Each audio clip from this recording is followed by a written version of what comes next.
Alright guys, here it is, raining again today. I found a moment in time where it seemed like it ceased a little bit. It's starting to sprinkle again, so I wanted to hurry up and get this out here and try it out.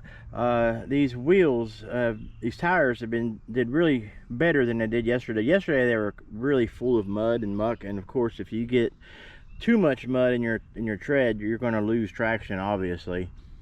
But they did really quite well today, so I'm really liking this set of wheels and tires on this. And they are Element brand, which I like that. I always like trying to keep an RC with the same brand, if at all possible, you know. And Element, they make enough. I like some of their tires enough to where I can use those and get by with it, especially on trailing.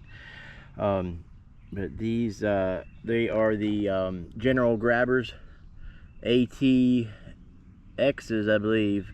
But they're the 1.55s, and they got a nice siped tread that does help get grip. I like siped tires. Now I did bring out here the Tioga, but I don't have an ESC on the Tioga right now. I stole that ESC for some other build, but I wanted to show you the differences. Number one, the Tioga does have metal links underneath of it. Those came stock.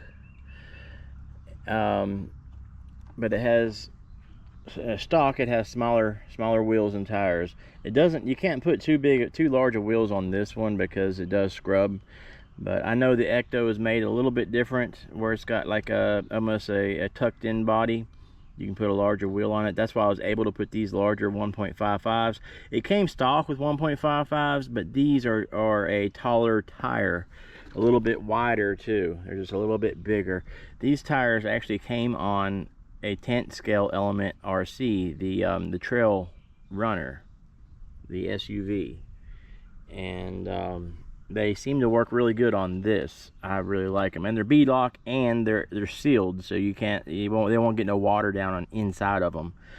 But anyway, as far as the differences is those metal links. This has plastic links, which that's just arguably, you know, some people would prefer the plastic. They are flexible, and I did see a video where a guy was taking advantage, using the fact that it has the plastic flexible, really flexible, it was hooking up on this edge of a rock, and it was able to bend a little bit, and it helped him get up on it. It was really cool, and it slid pretty well.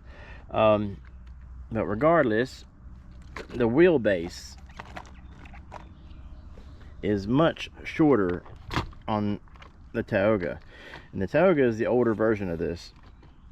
It's got the exact same motor on it, and if you see right there, axle to axle on the rear end, look how much longer the Ecto is. Some people would prefer a shorter wheelbase. It just depends, I guess, on how the RC is made, in my opinion. Sometimes a shorter wheelbase is better. Sometimes the longer one, I prefer that, especially for trailing. It doesn't matter really to me too much. Like I said, for trailing. But if I'm crawling, sometimes I prefer a shorter wheelbase. But they also they finally got rid of this awful, look at that center, look at that hump in the center of this thing. That thing would catch on so much. That's why this thing was, for me, I just left it trailing. That hump, it was just, I mean, you can get by it as long as you know it's there. You guys got to do your lines right. Made it kind of tough. I believe the chassis is a bit different.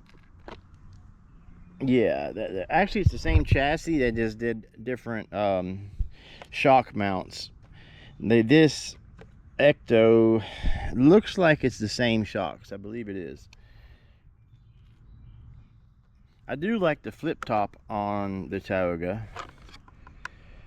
And of course the ESC on this was just basically like a 40 amp Reedy ESC.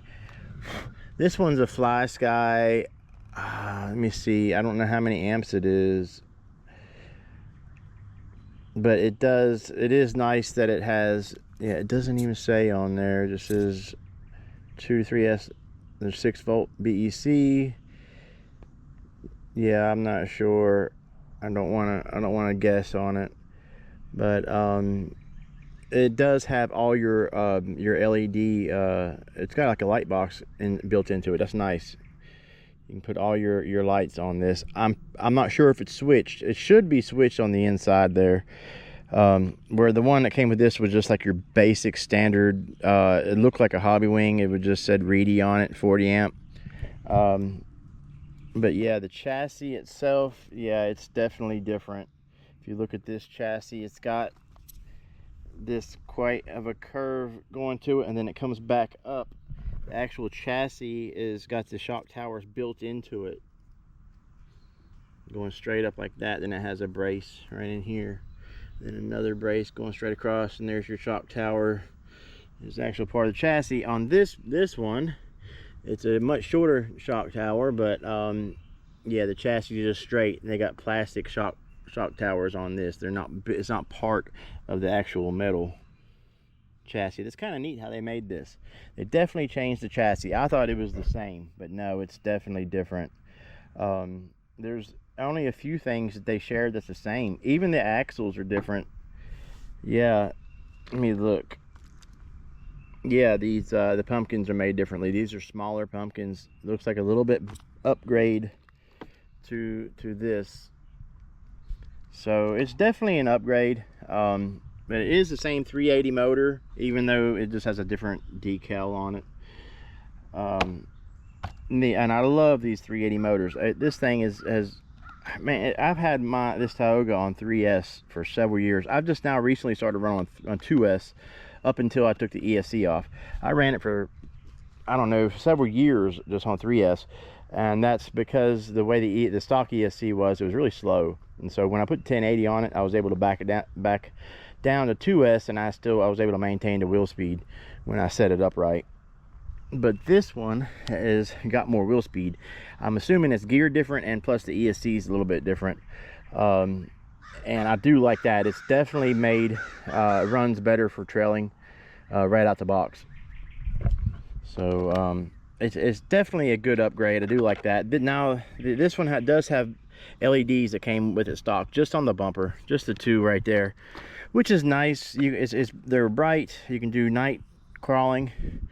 They're bright enough to trail at night and stuff, where this one does not have any. But of course you can always install your own if you're going to do some kind of night trailing. And I have enough RCs that got LEDs on them. I didn't really care either way. But if it's the only RC you have and you plan on doing night trailing, just keep that in mind. Now they don't make the Tioga anymore, I'm pretty sure. I think you can still buy it. You can just find the ones left over in stock, and different sellers have it. They, of course, they still make this. I paid $220 for the Tioga. I paid $147 for the Ecto. And the reason being, it was on sale just last week. Sadly, it's not on sale anymore.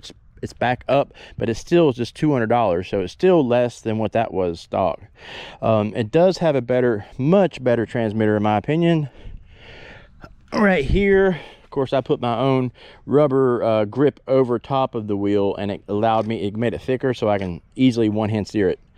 That's the thing. The stock one with the Tioga was the huge Element one. It has all your nice features on it, but it was just gigantic. There was no way you can one-hand steer it. The steering stuck way out. You couldn't even think about reaching it with your thumb. And also this one has the nice dip switches. I do like that. I don't mind it at all. And it's all digital trims. So you got your steering trim, throttle trim, you got your steering dual rate. And if you get one of these, just make sure you bump that dual rate up. The easiest way to do that is steer it all the way and then press the positive button. And you can watch, look, I'm hitting minus. You can watch the wheel.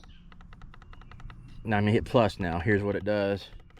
It gives you way more steering, but you don't want to max it out. You always want to back it down just a touch, and that will help protect your servo. But anyway, that's about the differences in both of them. For me, the Ecto overall was just, it's a better vehicle. It's a little bit better. They've done some better things to it, but the Tioga is still an excellent trail rig. Oh yeah, the belly on the Ecto, look how nice and flat. They got it right. nice and smooth, much better for rock crawling. You know, if I wanted just one of these for a rock crawler, I would definitely go for one of the Element 12s. Now, all three of the Element 12 bodies have the exact same chassis. The only thing they change is the body and the bumper. It's the only difference. So if you get the Bushido, it's the same thing, just got a different bumper and body. And if you get the Sendero 12, exact same thing. They changed the wheels in a Sendero. Now, just keep in mind, a Sendero has a little bit thinner, smaller wheels. And I couldn't put these wheels on, I don't think, on either the Bushido or the Sendero. And it'll scrub. You'd have to trim the body and stuff, and I didn't want to do all that. I definitely wanted this one for the added room, for larger tires and stuff, and some of the things I can do to it, because I like the tucked in body. I don't mind it. And I don't mind tucked in bodies as long as they're a certain type, and I like how this is like an old Dodge looking power wagon thing, and it's cool looking, you know. So anyway, let me know your thoughts of it in the comments, and I hope you guys did enjoy this run. If you did, hit that like button. I greatly appreciate it. It helps the channel.